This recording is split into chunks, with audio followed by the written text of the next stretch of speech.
আসসালামু আলাইকুম। জিন্দালাস the horror ওয়ার্ল্ডের আজকের ঈদ স্পেশাল এপিসোডে যারা যুক্ত হয়েছেন বা পরবর্তীতে হবেন, সকলকে জানাই স্বাগতম এবং ঈদ মোবারক। আশা করি সকলের ঈদ পরিবারের সাথে অনেক ভালো কাটুক। আজকের ঈদ এপিসোড যে পর্বটি আমরা করছি, এই ঘটনাটি পাঠিয়েছেন কুষ্টিয়া থেকে মোহাম্মদ টুটুল হোসেন ভাই, এবং এটি তার সাথে ঘটে যাওয়া 2011 সালের খুবই ভয়ঙ্কর একটি ঘটনা। ওকে, আমরা আর বেশি কথা বাড়াবো না। আশা করি ঘটনাটি সবার কাছে অনেক ভালো লাগবে। তো টুটুল ভাই আমাদেরকে যেভাবে বলেছেন, ওনাকে ওনার কর্মের বিষয়ে আপনাদেরকে জানিয়ে রাখা ভালো, কারণ উনি একজন ওয়ার্ল্ডিং মিস্ত্রি বলতে যারা ওয়ার্ল্ডিংয়ের কাজকাম করে, যেমন গ্রিল, দরজা, এই টাইপের যারা কাজ করে, ওনাদেরকে বলা হয় আসলে ওয়ার্ল্ডিং মিস্ত্রি। তো উনি এই পেশার সাথে জড়িত। বর্তমানে তার একটি ওয়ার্কশপ আছে, এবং ওই সময় 2011 সালে তিনি তখন কাজকাম যেটা করতেন, উনি তখন এই কাজেই ছিলেন। তখন তিনি পুরোপুরি আসলে মেন যে আপনার মিস্ত্রি, প্রধান যে কারিগর, উনি তখন সেটা হননি। উনি ওই সময় হচ্ছে সাধারণ একজন প্রধান যে মিস্ত্রি থাকে, ওনার পরে আর কি ওনার স্থান ছিল। তো তাকে আসলে ওনাদের ভাষায় এটাকে হাফ মিস্ত্রি বলে। এলাকাতে কাজকাম করতেন কুষ্টিয়া সদরে। ওই সময় মানে বাসায় আসলে একটু রাগারাগি করেন। তো বাসায় রাগারাগি করার কারণে একটা স্বাভাবিক একটা ছোটোখাটো বিষয় নিয়ে আসলে যুবক বয়সে মানুষের যেটা হয়, অনেক সময় বাসায় কিছু কথাতেই দেখা যাচ্ছে রাগারাগি করে বাসায় থাকবো না, বাসা ছেড়ে চলে যাব। তো উনিও আসলে স্বাভাবিকভাবেই এইটা করেন। উনি রাগারাগি করার এক পর্যায়ে উনি চিন্তা করেন যে আমি আসলে বাসায় আর থাকবো না, আমি আজকে এখান থেকে অনেক দূরে কোথাও চলে যাব। তো এইটা চিন্তা করেই উনি, ওনার একটা বন্ধু ছিল, এবং সেই বন্ধু এই একই পেশায় জড়িত। তো সে যখন তার বন্ধুকে বলে যে এরকম আমি বাসাতে খুব ঝামেলা হচ্ছে, আমি বাসায় থাকবো না, আমি বাসা থেকে চলে আসছি, আমাকে কোথাও যাওয়ার একটা ব্যবস্থা কর, আমি অন্য কোথাও যেয়ে কাজ করব। তো ও বলে যে ঠিক আছে, আমার একটা পরিচিত জায়গা আছে, কিন্তু সেটা তো এখানে না, সেটা হচ্ছে ঢাকার ভিতরে। তুই কি ঢাকাতে যেয়ে কাজ করবি, ওখানে যেয়ে থাকতে পারবি? তো বলে যে হ্যাঁ, আমি ঢাকাতে যেয়ে থাকবো, কোনো সমস্যা নেই, আমি কাজ করবো, বাট বাসায় থাকবো না। আসলে রাগের এবং জেদে যেটা মানুষ করে, রাগ জেদ যেটা হলে আসলে অনেক সময় তো দেখা যাচ্ছে সহজ জিনিস অনেক কঠিন করে ফেলে। তো ওই রকমই, আর যেহেতু অল্প বয়স, তো সেও চিন্তা করে যে না, আমি এখানে থাকার থেকে আমি দূরে কোথাও যেয়ে থাকবো। তো এই চিন্তা থেকেই ওর বন্ধুকে বলে ঠিক আছে আমি যাবো। তো ওর বন্ধু বলে ঠিক আছে, আমি তো কালকে ঢাকায় যাব, ওখানে আমার আত্মীয় আছে, তো ঠিক আছে আমি তোকে নিয়ে যাব, তোরকে ওখানে আমি চাকরিতে দিয়ে আসবো, এবং আমি তোকে বলে দিয়ে আসবো ওখানে ওয়ার্কশপের মালিক, ওনার সাথে আমার খুব ভালো একটা সম্পর্ক, তার তো সমস্যা নেই, আমি তোকে দিয়ে আসবো, ওর খুব একটা সমস্যা হবে না। তা উনিও বলে যে স্বাভাবিকভাবে আচ্ছা ঠিক আছে, তুই আমাকে নিয়ে যাস। এবং তারা রাত্রে এই কথা শেষ করে, এবং তার পরের দিন দুজন মিলে ঢাকার উদ্দেশ্যে রওনা দেয় বাসা থেকে সকালবেলা। আসলে 2011 সালে এখন তো অনেক ডিজিটাল হয়ে গেছে, এখন তো মানুষ চাইলেই মোবাইলে আগে থেকে টিকিট বুক করে ট্রেনের টাইম, ট্রেন কখন আসবে, কখন ইয়ে হবে। তো এই জিনিসটা হচ্ছে এখন একটু মানুষের হাতে হাতে, কিন্তু ওই সময়টাতে তো মোবাইল মানুষের কাছে ছিল, কিন্তু এত অত্যাধুনিক প্রযুক্তি আসলে ছিল না। স্টেশনে যান, যে দেখে যে আসলে ঢাকায় যে ট্রেনটি যাবে এটি অনেক লেট। ওনারা চিন্তা করেন যে আচ্ছা লেট যেহেতু, আচ্ছা আসুক, সমস্যা নেই। তো ওনারা ওরকম অপেক্ষা করেন ট্রেনের জন্য, অপেক্ষা করতে করতে অনেক অনেক বেশি আসলে ট্রেনটা লেট করে। তো ওনারা যখন ট্রেনে উঠে ওই ট্রেনের ঢাকাতে আসতে আসতে ওনারা হচ্ছে ঢাকা টঙ্গী এসে নামে। তো টঙ্গী নামার পরে ওনার ফ্রেন্ডের নাম হচ্ছে মেহেদি হাসান। তো ওই মেহেদি হাসান ভাই আবার ওনাকে বলে যে আচ্ছা ঠিক আছে, আমরা তো এখন ঢাকাতে যেহেতু চলে আসছে, এখন তুই কী করবি, এখন কি আমার বাসায় যাবি? আমি তো আমার আত্মীয়র বাসায় যাব, তাহলে চল ওখানে আজকে থাকি, কালকে তোকে নিয়ে যাব। এই টুটুল ভাই এবার বলে যে না, আমি সরাসরি আজকে ওখানেই চল, ওখানে যেয়ে থাকবো। এখন তুই যাবে একজনের বাসায়, ওখানে যাবার আমি থাকবো, ও কেমন একটা দেখাবে, তো দরকার নাই, তুই আমাকে একবার ওখানেই নিয়ে চল। তো যেমন কথা তেমন কাজ। ও বলে যাচ্ছে ঠিক আছে, তুই যেহেতু এত করে চাচ্ছিস, তাহলে চল তোকে ওখানে আগে নিয়ে যাই। তো টঙ্গী একটা প্রাইমারি স্কুল আছে, ওইখানে নিয়ে যায়, এবং প্রাইমারি স্কুলটা অনেক আলোচিত একটা স্কুল। এই জন্য আসলে স্কুলটার নাম আমরা গোপন রাখছি, কারণ যদি কেউ ওখানকার থাকে তাহলে হয়তো বা জেনে যাবে, বুঝে যাবে। এই জন্য আসলে আমরা ওই এলাকার নামটি হাইড রাখার চেষ্টা করছি। তো ওনাকে যখন ওই যে টঙ্গী ওই প্রাইমারি স্কুলের ওখানে নিয়ে যায়, এবং ওই কাছাকাছি ছিল দোকান, ওই ওয়ার্কশপটা, মালিকের সাথে কথাবার্তা হয় এবং মালিকও খুব ভালো মানুষ ছিলেন বলে আচ্ছা ঠিক আছে, কোনো সমস্যা নাই, তো সে এখানে কাজ করতে পারে। তো যাই হোক, ওদের যে দেনা পাওনার বিষয়টা, মাসিক স্যালারি, এগুলো নির্ধারণ হওয়ার পরে তারা ওই রকমের কথাবার্তা শেষ হয় যে ঠিক আছে, সে তাহলে আগামীকাল থেকে কাজ করবে। তো এখন উনি থাকার জায়গার একটা যে সমস্যা, ওনার ওখানে যে কর্মচারীরা, ওই ওয়ার্কশপে যারা কর্মচারী, তারা অধিকাংশই সব হচ্ছে তাদের বাসা আশেপাশে ছিল। কিন্তু এখন এই যে টুটুল ভাই ওখানে গেছেন, তো ওনার তো আসলে ওখানে তেমন থাকার জায়গা নেই। তো এখন ওনার তো একটা থাকার জায়গার প্রয়োজন যেখানে উনি থাকবেন। আর এখন হুট করে তো ঢাকা শহরে আসলে মানুষ এমন না, ঢাকা শহরে এমন একটা বিষয় যেটা হচ্ছে মানুষ একবেলা খাইতে দেয় কিন্তু থাকার জায়গা আসলে কেউ দিতে পারে না। তো ওনার সাথে ওই জিনিসটা সেম হয় যে উনি আসলে থাকবে কোথায়, থাকার তো জায়গা নেই। তখন ওয়ার্কশপের যে মালিক, তো উনি বলে যে আপাতত আমি যে বাসাটাতে আসি, তো ওই বাসার 3 তলাটা খালি আছে, তুমি চাইলে আপাতত কয়েকদিন থাকতে পারো, পরবর্তীতে একটা ম্যাচ খুঁজে তোমাকে আমরা ম্যাচে উঠাই দিব। তখন টুটুল ভাইও স্বাভাবিকভাবেই রাজি হয়ে যায়, তার যেহেতু থাকার জায়গার প্রয়োজন। তো সে বলে আচ্ছা ঠিক আছে, কোনো সমস্যা নেই। মেহেদি ভাইও ওখান থেকে সে তার আত্মীয়র বাসায় চলে যায়। যেহেতু টুটুল ভাই মেহেদি ভাইয়ের সাথে তার আত্মীয়র বাসাতে যাচ্ছেন না, মেহেদি ভাই একাই চলে যায় এবং টুটুল ভাই ওখানে থাকে। এবং ওয়ার্কশপ বন্ধ হওয়ার পরে ওয়ার্কশপের যে মালিক সাথে করে নিয়ে ওনার বাসায় যায়। এখন মোটামুটি ওই জায়গাটা নাকি অনেক উন্নত শুনছি, কিন্তু ওই সময়টা মোটামুটি খুবই নীরব জায়গা ছিল। যদিও অনেক বাসা বাড়ি ছিল, কিন্তু জায়গাটা অনেক নিরিবিলি পরিবেশ ছিল। বাসাটা আবার এমন যে অনেক তেমন হচ্ছে কিছু বাসা দেখা যায় না যে ঢাকা শহরের মধ্যে অনেক অল্প জায়গার মধ্যে 2 তলা 3 তলা বাসা নির্মাণ করা হয়েছে। নিচে 2টা রুম, একটা বারান্দা, ওপরে 2টা রুম, একটা বারান্দা, চিপা একটা সিঁড়ি। তো ওই বাসার ক্যাটাগরিটাও একদম সেম, 3 তলা বাসা, নিচে 2টা ফ্লোর, ওইটাতে মা বাবা হাজব্যান্ড ওয়াইফ এরকম, মানে বাসা মালিকের জাস্ট ওনার ফ্যামিলি। আর ওপরে যে রুমটা, ওই রুমটা ফাঁকা, ওখানে বাসা ভাড়া দিবে, কিন্তু টুলেট ঝোলানো আছে, কিন্তু বাসা যেহেতু খালি আছে, তা তো টুল ভাই যাওয়ার পরে ওনাকে খেতে দেয়।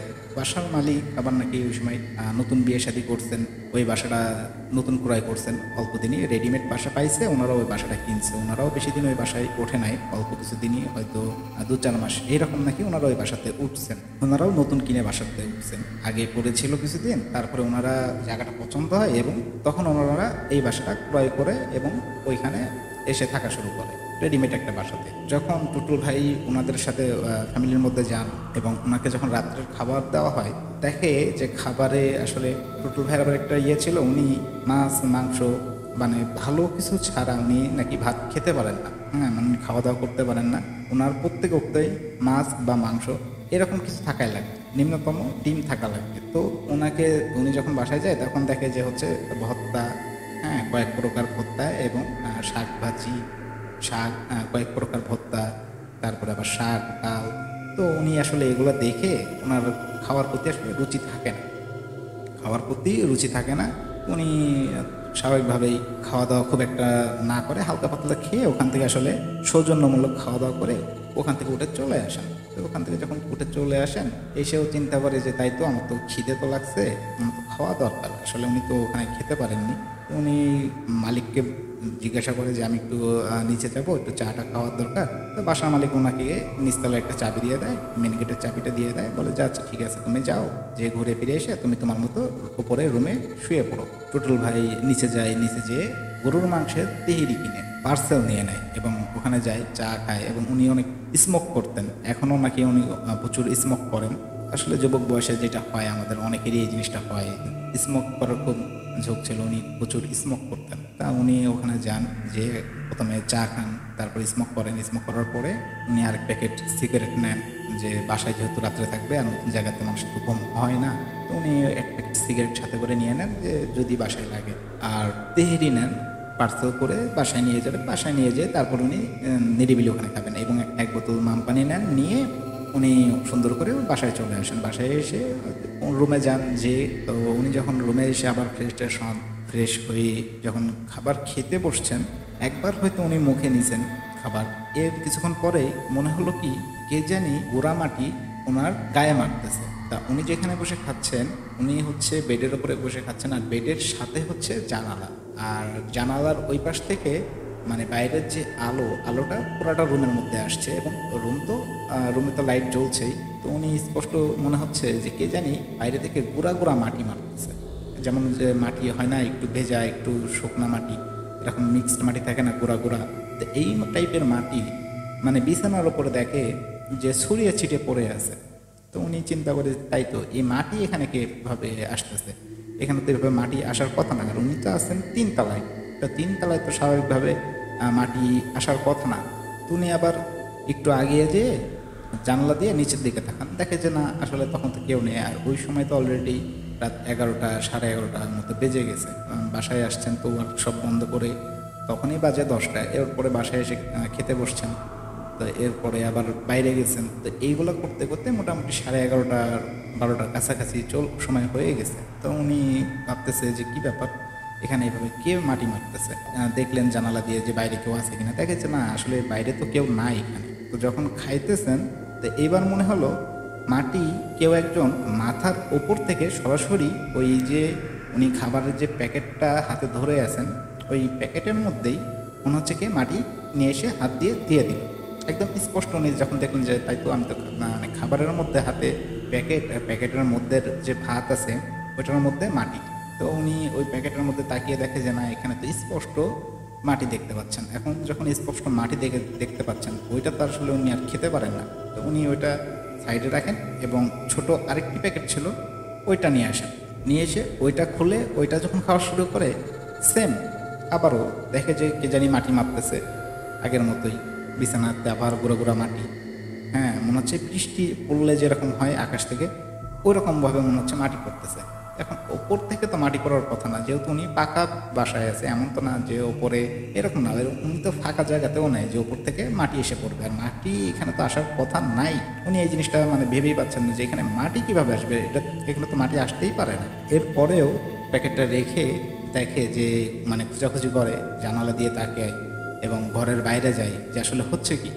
আর উনি যেই ঘরের মধ্যে আছে, ওটা তো আগেই বললাম যে তিনতলা বৈশিষ্ট্য একটা বাসা, এবং উনি আছে তৃতীয় তলায়। আর তৃতীয় তলায় 2টা রুম, একটা কিচেন আর একটা ওয়াশরুম, আর হচ্ছে ছোট একটা স্পেস আছে, ডাইনিং স্পেস ছোট একটা, এতটুকুই একটা জায়গা।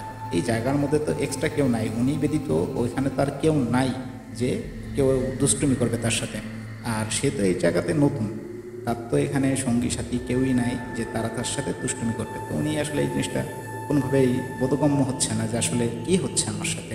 তো উনি স্বাভাবিকভাবেই একটু চিন্তায় পড়ে যান যে আমার সাথে কি কেউ আসলে এখানে দুষ্টুমি করতেছে না কি হচ্ছে।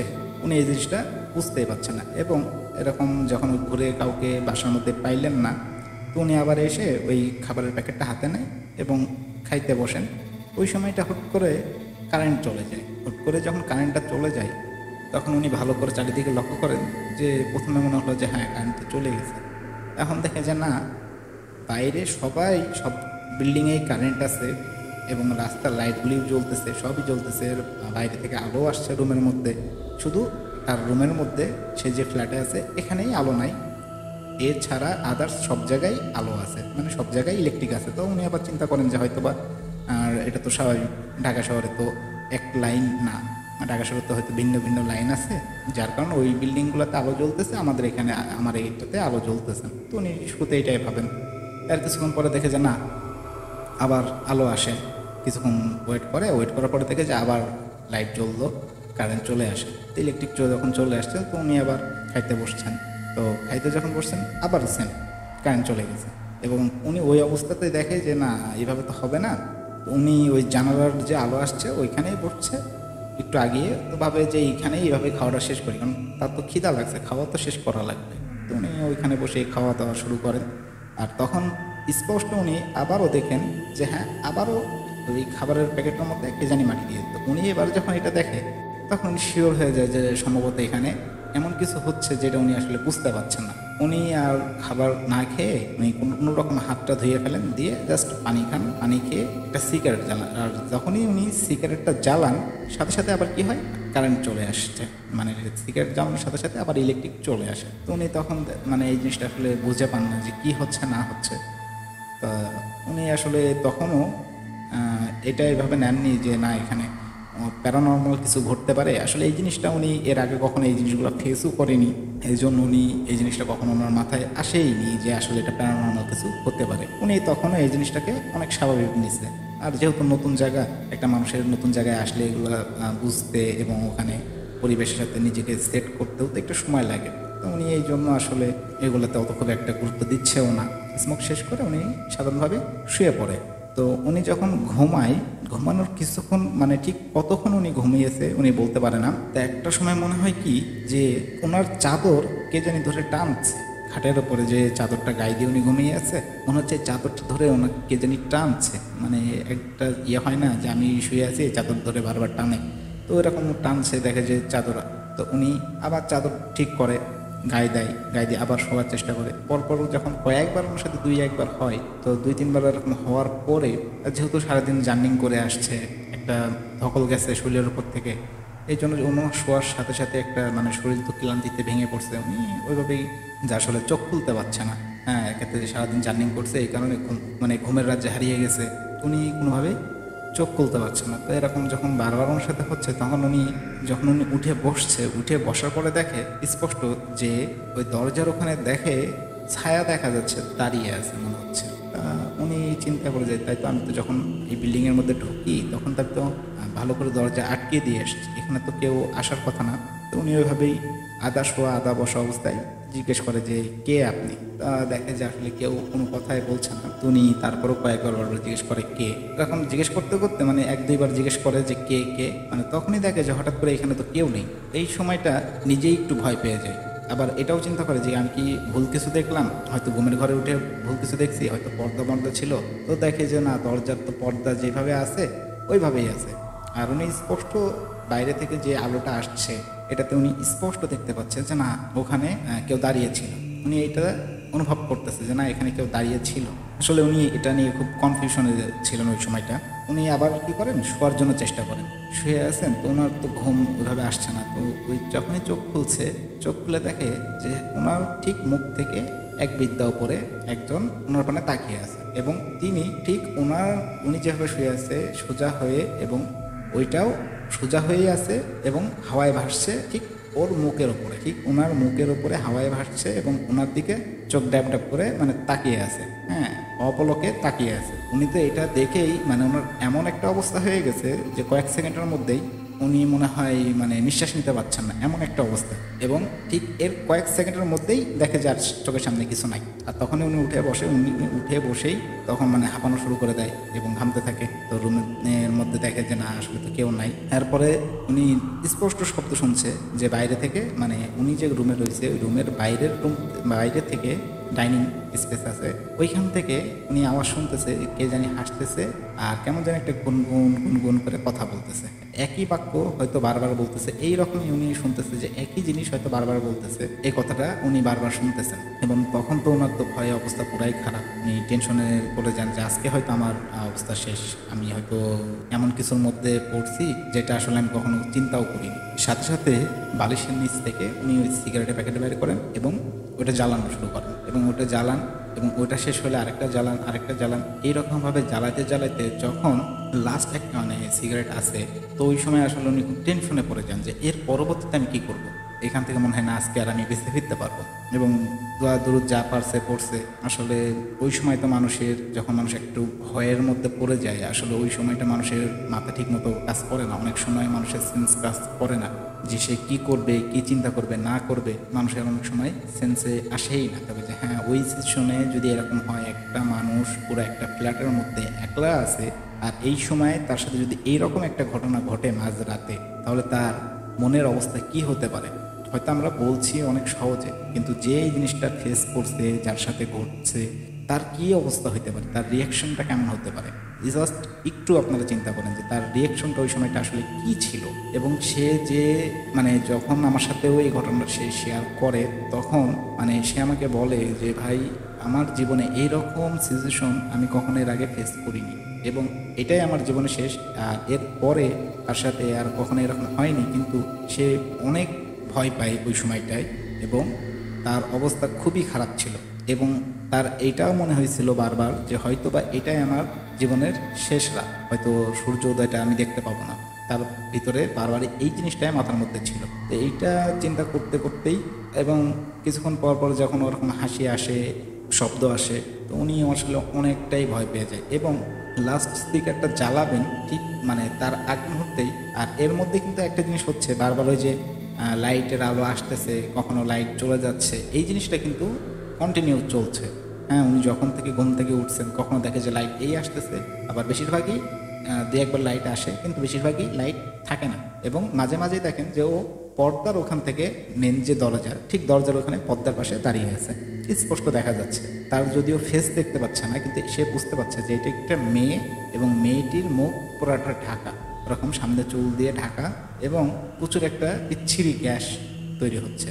এবং সে যে হাঁটছে মনে হচ্ছে পুরা রক্তে পুরা ঘর ভেসে গেছে, মানে রক্তের একটা যে গ্যাস, ঠিক আছে, এইরকম একটা গ্যাস সে তার নাকে পাচ্ছে এবং তার এমন অবস্থা যে সে বমি করে ফেলবে। কিন্তু মানে কোনো রকমে সে বারবার খালি এটাই চাচ্ছে যে আমি কোনোভাবে, মানে টুটুল ভাই বারবার খালি এরকমই চিন্তা করছে যে কোনোভাবে যদি আমি এখন অজ্ঞান হয়ে যেতে পারতাম তাহলে হয়তো আমার জন্য সব থেকে সুবিধা হতো, অন্তত এই রকম কিছু আমাকে দেখা লাগতো না। বাকিটা বেঁচে থাকতাম না থাকতাম আল্লাহ ভরসা, কিন্তু আমার অজ্ঞান হয়ে যাওয়াটা খুবই জরুরি। উনি খালি এইটাই চিন্তা করছিল যে আমার অজ্ঞান হয়ে যাওয়াটা, আমি কেন অজ্ঞান হচ্ছি না। মানুষের নাকি অনেক কিছু দেখলে অজ্ঞান হয়ে যায়, অসুস্থ হয়ে যায়, অজ্ঞান হয়ে যায়, আমি কেন অজ্ঞান হচ্ছি না। তো এরকম করতে করতেই যখন উনি লাস্ট একটা সিগারেট ছিল এবং ওইটা যখন উনি জ্বালাবেন, ওই সময় দেখেন কি আজান দিয়ে দিয়েছে।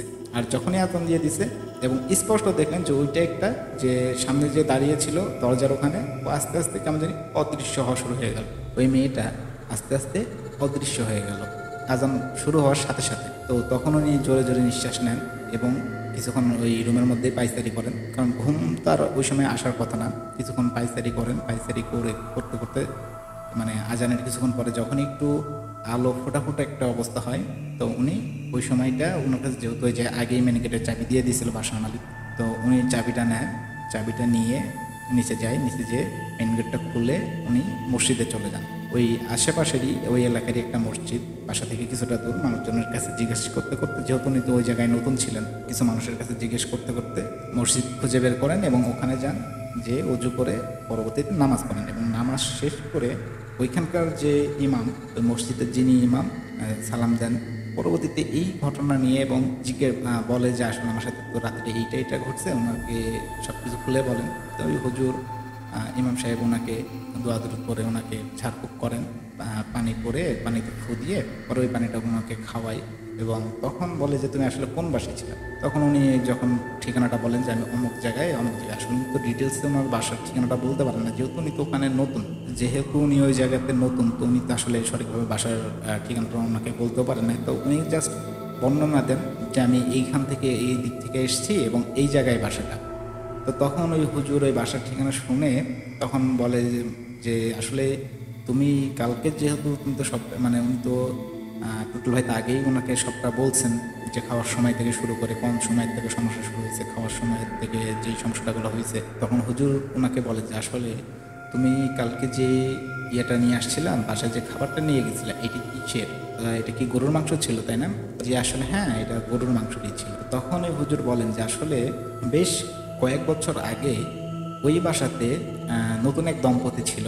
তো ওনারা ছিল হচ্ছে আবার হিন্দু একটা পরিবার। তো ওনারা ছিল আসলে ওই বাসাতে। তো ওই যে বাসার ওনার যে নতুন দম্পতির যে ওই মেয়েটা, মানে হাজব্যান্ড ওয়াইফ, তো ওই ওনার যে হাজব্যান্ডটা ছিল উনি আবার ওই সময় নাকি খুবই বাজে একজন, মানে উগ্র মেজাজের একজন মানুষ ছিলেন। তো তিনি হচ্ছে নেশার পানি করতেন, জুয়া খেলতেন, তো আর বাসায় এসে ওর প্রতি খুব অত্যাচার করতেন। তো এটারই একটা পর্যায়ে ওই এরকম যেহেতু নতুন নতুন বিয়ে শাদী হয়, এখন বাসায় যতই বলুক আসলে বাসা থেকে খুব একটা এগুলাকে পাত্তা দেয় না এবং বলে যে এটা নতুন নতুন অবস্থায় এবং একসময় ঠিক হয়ে যাবে, ধৈর্য ধরো, চিন্তা করো না। হ্যাঁ, ফ্যামিলির কাছে যখন মা বাবার কাছে মেয়েটা বলে, তখন মা বাবা বলে যে তুমি এটা নিয়ে এত চিন্তা করো না, যেহেতু তোমার স্বামী হয়তো এখন এই বয়সে একটু এরকম করছে, একটু মানিয়ে গুছিয়ে নাও, সব ঠিক হয়ে যাবে। মেয়েটাও যথেষ্ট পরিমাণ চেষ্টা করে যে হ্যাঁ একটা সময় হয়তো তার স্বামী সব ছেড়ে দিয়ে ভালো হয়ে যাবে, স্বাভাবিক হয়ে যাবে। পরবর্তীতে মেয়েটি যখন গর্ভবতী হয় তখন চিন্তা করে যে হয়তো এবার তার স্বামী ঠিক হয়ে যাবে। একটা চিন্তা ছিল যে না, সব কিছু ঠিক হয়ে যাবে। এই মেয়েটি ছিল আবার নাকি অত্যন্ত সুন্দরী। মেয়েটির স্বভাব চরিত্র অনেক ভালো ছিল, কিন্তু আসলে কিছু কিছু মানুষ থাকে না, যারা আসলে মানুষরূপী পশু হয় আর কি। তো এই রকমই ওনার মেয়েটার যে হাজব্যান্ড, ওই হাজব্যান্ডের একটা ফ্রেন্ড আসে বেড়াতে ওনাদের বাসায় কিছুদিনের জন্য। ওই ফ্রেন্ডের কুনজর পড়ে এই মেয়েটির উপরে। তো যখন আসলে কুনজর পড়ে, তখনও বিভিন্নভাবে ওর হাজব্যান্ডের সাথে ওর ভিতরে একটা দ্বিধাদ্বন্দ্ব তৈরি করতে থাকে। মানে তার চিন্তা থাকে যে যদি এ ডিভোর্স দিয়ে দেয় তাহলে আমি মেয়েটাকে বিয়ে করব, বা একটা চিন্তা করে যে যদি আবার কোনোভাবে এদেরকে আলাদা করা যায় তাহলে হয়তো আমি মেয়েটার সাথে একটা সম্পর্কে যাব। এরকম একটা চিন্তা থেকে আসলে একটা গন্ডগোল তৈরি করার চেষ্টা করতে থাকে ওদের সংসারের মাঝে তার, এবং সেটাই হয় বিভিন্নভাবে। আর যখন ওনার হাজব্যান্ডের ফ্রেন্ড জানতে পারে যে এই মেয়েটি আসলে এখন গর্ভবতী, পেটে বাচ্চা আছে, তখন আসলে খুবই রেগে যায়। কারণ উনি যেইটা চিন্তা করছিল, তখন তার যেহেতু যদি বাচ্চা হয়ে যায় তাহলে তো আসলে এই জিনিসটা আর পসিবল হবে না। মূলত চাহিদা এবং উনি যে টার্গেট নিয়ে আসে এটা তো আসলে সম্পন্ন হবে না। তো তখন সে কী করে, তার ফ্রেন্ডকে জানায় যে আসলে তোর বউয়ের চরিত্র ভালো না, তোর বউয়ের চরিত্র সমস্যা আছে, আমি নিজে কয়েকবার দেখছি উল্টাপাল্টা কাজকাম করে, তা আমার এরকম মনে হয় না যে বাচ্চা তোর। এরকম যখন মানে একের পর এক মিথ্যা অপবাদ দিতে থাকে, এবং তার তো স্বামী আগে থেকে একটু উগ্র স্বভাবের ছিল। তো এগুলো শুনতে শুনতে মানে ওরও যখন অবস্থা হয়ে যায়, তো এক রাত্রে কী হয়, প্রচুর ড্রিঙ্কস করে উনি বাসায় আসে, এবং বাসায় এসে ওই বোরকে দেখে, এবং দেখার পরে ওর ওই কথাগুলো আসলে বন্ধু যে কথাগুলো বলছে এগুলো আসলে ওর উনি চিন্তা করে যে হয়তো বা এরকমই বাচ্চা আমার না, এটা সেটা এগুলো চিন্তা করেই মানে বোর সাথে রাগারাগি করে। রাগারাগি করার এক পর্যায়ে মাতাল অবস্থাতেই ওই পেটে একটা লাথি মারে। মারার পরে পেটে লাথি মারে, তখন স্বাভাবিকভাবেই সাথে সাথে রক্তপাত শুরু হয়। অধিকভাবে রক্তক্ষরণ হওয়ার কারণে মেয়েটি ওই জায়গায় স্পট ডেড হয়ে যায়, সাথে সাথে ওখানেই মারা যায়। মানে রক্তপাত শুরু হয়ে গেছে, তখনই তার হাজব্যান্ড কী করে, ভয়তেই ওখান থেকে মানে কি করবে না করবে, আসলে উনি তো ওই সময় নেশাগ্রস্ত অবস্থায়, মানুষের তো বুদ্ধি স্বাভাবিকভাবে কাজ করে না সঠিকভাবে। তো উনিও আসলে আর এই জিনিসটা নিয়ে খুব করে নাই, উনি নিজেও ভয় পেয়ে যায়। রক্ত যখনই দেখে যে এরকম রক্ত, উনি সাথে সাথে মানে কি করবে না করবে উনি নিজেও বুঝতে পারেন না। লাথি মারার পরে উনি ওখান থেকে পালিয়ে যায়। পালিয়ে যাওয়ার পরে পরবর্তীতে যখন এক আধ দিন মানে উপর থেকে কোনো সারা শব্দ না পাওয়া যায়, তখন নিচেও যারা ছিল এরা খোঁজ খবর নিতে যায়। নিতে যেয়ে দেখে যে আসলে এরকম উনি রুমের মধ্যে এরকম মেয়েটি মরে পড়ে আছে। তখন ওদের পরিবারকে খবর টবর দেওয়া হয়। পরবর্তীতে পরিবাররা আসে, আয়সা ওদেরকে নিয়ে যায়। নিয়ে যেয়ে ওদের যে ওদের ধর্ম অনুযায়ী যে রিচুয়ালগুলো আছে এগুলো শেষ করে আর কি। পরবর্তীতে কী হয় এটা আসলে জানা যায় না, জাস্ট নিয়ে যায় এই পর্যন্তই। আর এরপরের থেকেই ওই রুমে মানে ওই বাসাতেই অধিকাংশ ক্ষেত্রে যারা ওঠে তারা বেশি দিন থাকতে পারে না।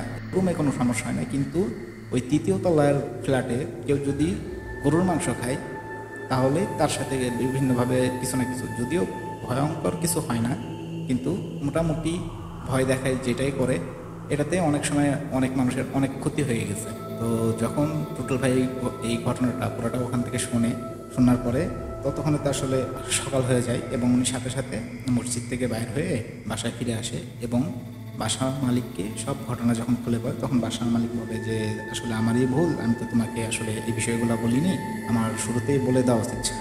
তো উনি বলে যে আসলে আমি তো বুঝতে পারিনি, সকালে তো স্বাভাবিক ছিল। তো কিছুক্ষণ বেলা বাড়ার সাথে সাথে আস্তে আস্তে উনি অসুস্থ হতে থাকে। উনি যখন অসুস্থ হয়, জ্বর আসে, তখন আবার মেহেদি ভাইকে খবর দেওয়া হয়। তো মেহেদি ভাই এসে যখন দেখে যে এই অবস্থা, উনি আর বেশি দেরি না করে ওনাকে নিয়ে আবার কুষ্টিয়াতে ব্যাক আসেন, এবং ব্যাক আসার পরে টুটুল ভাইকে ওনার ফ্যামিলির কাছে হস্তান্তর করা হয়। এবং ওই সময়টা দেখা যায় কি ওনার অবস্থা অনেকই বেশি খারাপ, জ্বরে অবস্থা খারাপ হয়ে যায়, এবং বেশ কিছুদিন ওইখানে বিভিন্ন ডাক্তার কবিরাজ এইভাবে দেখাতে আস্তে আস্তে পরবর্তীতে আবার উনি স্বাভাবিক পায় এমনিতে। তো পরবর্তীতে যখন ওনার ফ্যামিলিতে ভালো ডাক্তার এবং কবিরাজ দেখানো হয় যখন, তখন ওই কবিরাজে বলে যে আসলে এটা জাস্ট এমন কিছু না যেখানে আসলে অপমৃত্যু হয়, আত্মহত্যা হয় বা অপমৃত্যু হয়, সেখানে দেখা যাচ্ছে কিছু দুষ্টু জিন থাকে, এই জিনগুলো এসে কী করে ওদের বিভিন্ন রিচুয়াল করে, আর ওই জায়গায় কোনো মানুষকে আসলে থাকতে দেয় না। এইটাই মূলত উদ্দেশ্য, ভয় ভীতি দেখানো, এছাড়া তেমন কিছু নাই।